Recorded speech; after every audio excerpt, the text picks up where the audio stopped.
Alright, so we talking about basically dying on a plane is like one of the worst ways to die. That's what she said. But I say that because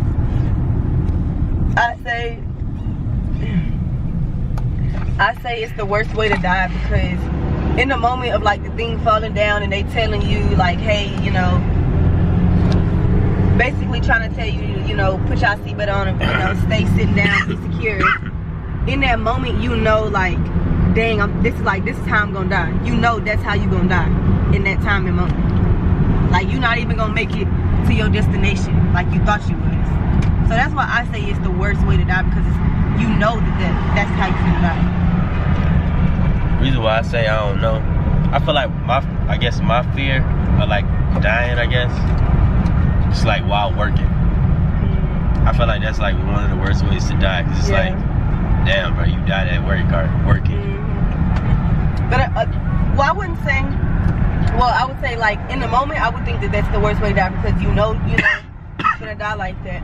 Yeah. But I would also say like drowning or being on fire, because you're suffering before you even die. Like if you on fire, you feel everything. Like you feel your flesh being burned, and you know it's nothing you can do. And drowning is like you grasping for air. Like you can't get no air. I feel like those are probably the two worst ways to die.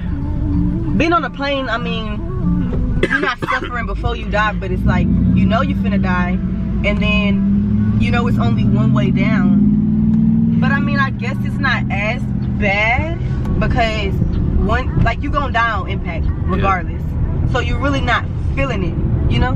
Because it's like once you hit the ground, dead, you don't feel it. Unless like you hit the ground and you did survive the crash, and like you're like bleeding out, or you know, like unconscious, basically but you're stuck, conscious. or you stuck inside, but you're still alive. Yeah. Then I would say, yeah, you know, that's probably a bad way to die, because now you're suffering. You went down thinking, dang, or knowing, dang, I'm finna die. Got to the ground, now you stuck and bleeding out, and like dying. You know, yeah, you're dying now. Yeah, it's kind of crazy. Yeah, that's crazy. It's just crazy there was this movie I was watching. We gotta watch it, bruh. It had me thinking. You already watched it? No, I didn't finish it, and I was in the middle of it. My mama had it on. It's about this dude who he went on a trip with his kids, his girls, and I think his little boy. And his two oldest, which was the boy and the girl, were in a canoe. Canoe flipped over. They both had on life jackets, but the little boy got stuck under the boat when the boat flipped. And his life jacket, like the string of it, had got stuck where the canoe was, like on the seat. Yeah. So he was stuck under there, and those boats are hard to flip once they flip, like the canoes. Yeah. So the girl was like crying for help, because she couldn't flip it, and she couldn't get him, because she had her life jacket on. She couldn't go under and get him. Yeah. So the dad ran out there, you know, undid everything and got him. While the little girl, she was like maybe Bella's age. She was in the RV. No, she was coloring. But it was like a campsite. It was a bunch of kids and stuff around. She was coloring by the RV. They got back, and it was 3 kids missing. It was his kid and 2 other kids. So they ended up finding those two other kids maybe like 2-3 minutes later. They were together. But his daughter, they didn't find. So they called the cops and stuff, and come to find out, there was this dude who had been kidnapping little girls. Yeah.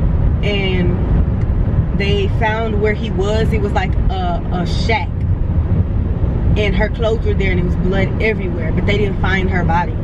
Damn. They just found, like, obviously she lost a lot of blood, she's probably dead, but they didn't find her body. And he seen it.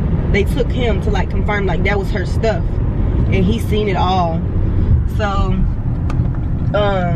he started like questioning everything that happened, and he was questioning God and stuff. And he was like, it was like God had sent him to come to him, to like talk to him. It's really weird. But he ended up trying to go find the dude that killed his daughter, so he went back to that spot. And it was snowing. But when he got there, he seen the shack. It was snowing. It was like abandoned. And then it's like God showed up, and the shack was like sunny. It wasn't snowy no more. The shack wasn't full of snow. It wasn't abandoned. And it was 3 people in there. It was God, the Spirit, and I think the Son. Babe, you talking about the movie that your mama watched? She was watching it, yeah. And you seen it? It sounded like you seen it. I didn't see it all. I seen some of it. She telling us the whole thing. And man, lose my train of thought. Oh, he got there and he was like questioning God. He was like, well, if you are who you say you are, why did you let her suffer? Why did you let it happen? Why did you continue? Why didn't you stop it, basically? And in that moment, I just felt like, we all do that. But he was like face to face, literally face to face. Well, if you are who you say you are, why did you let it happen? Why didn't you stop it? And I just felt like we all kind of do that when it comes to like, when we like in situations like that or like in pain.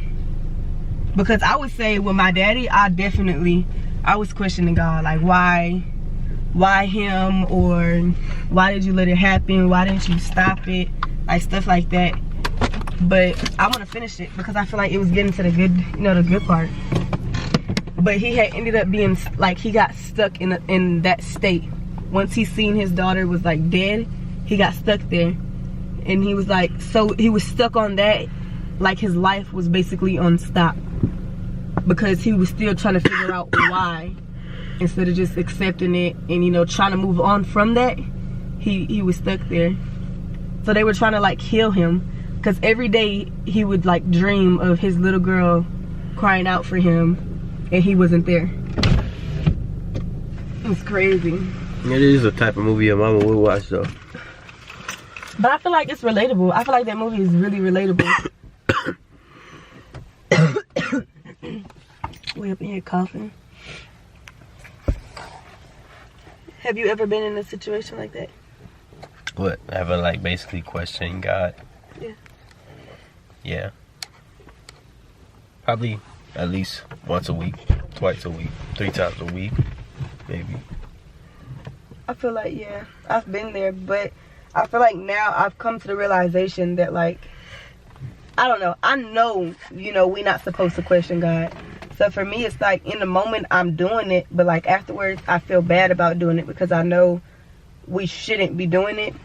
Like I know he do, everything that happened, it happened for a reason, whether I realize it or not, or I can see it or not. I know it all happened for a reason. Yeah, I had the same mindset, like everything really happened for a reason. But I feel like when I question with like a conversation, and I don't know, it kind of be like I kind of really just be like talking to myself more so than like God, Yeah. I don't know. No, I've questioned why a lot, but I would say I did it a lot like when the whole situation happened. But I feel like, not that it was okay, but I feel like it was more understandable at that time, because first of all, I was young. I was like 13, and it's like fresh, so you're gonna like have questions. You're gonna be like, why? Because I used to blame myself. Because I felt like I could have done something. Remember how you was like, you felt like you could have done something? I felt like I could have prevented everything that happened with my daddy from happening, when really, obviously, I couldn't have. Yeah. But I used to feel like that because that was my weekend to be with him, and I know if I would have been there, he wouldn't have went out. So I felt like if I would have went, he wouldn't have went, Yeah. But I feel like, honestly, it would have happened regardless, because like he wouldn't go like if I'm still up. But sometimes he would wait till I like go to sleep, and then he'll go out and stuff. He wouldn't do it while I'm up in there, and but sometimes he would wait and he would go out. So I still feel like at the end of the day, it still would have happened, maybe just happened a different way. Cause he was actually dead on scene. On scene, they pronounced him dead. And I guess they did like CPR and stuff and brought him back, but he was dead. And that was so crazy.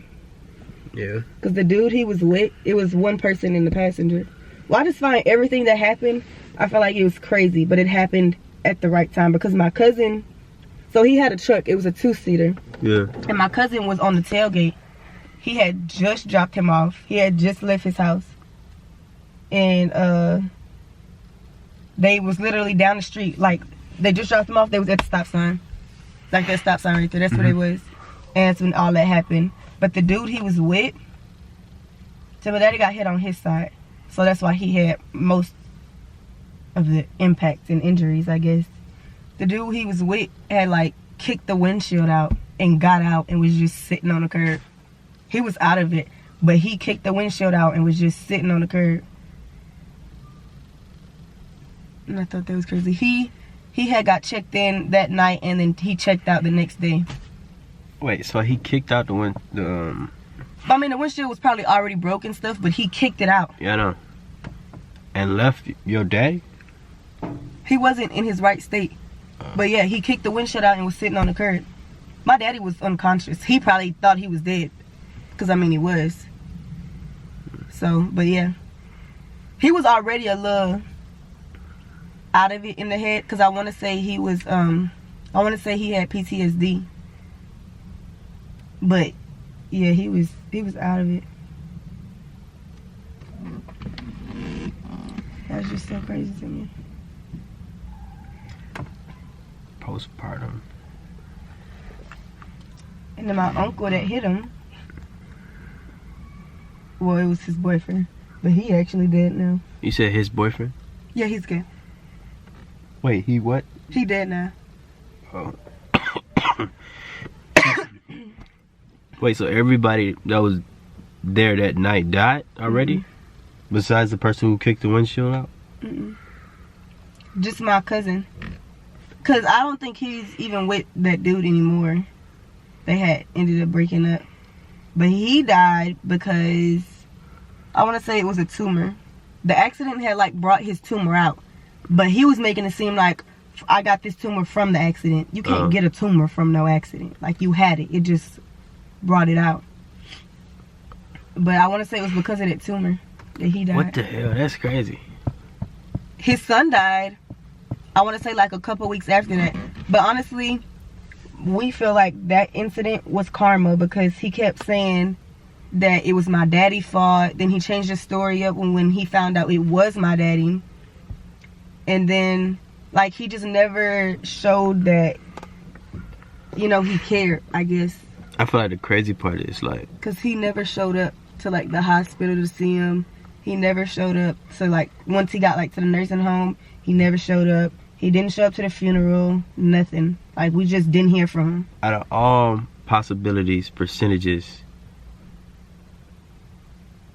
your father get hit by a family member. Yeah. Like, that's like, Well, honestly, the craziest I feel like story ever. It seems that way, and it is a little crazy, but I feel like it's not as crazy because we all, like, they all stayed in the area. We had so many cousins and uncles and aunts literally 2 minutes away from us. So it's not really that crazy, I would say, because we all lived right next to each other. We was all close. So I feel like the odds were there. Yeah.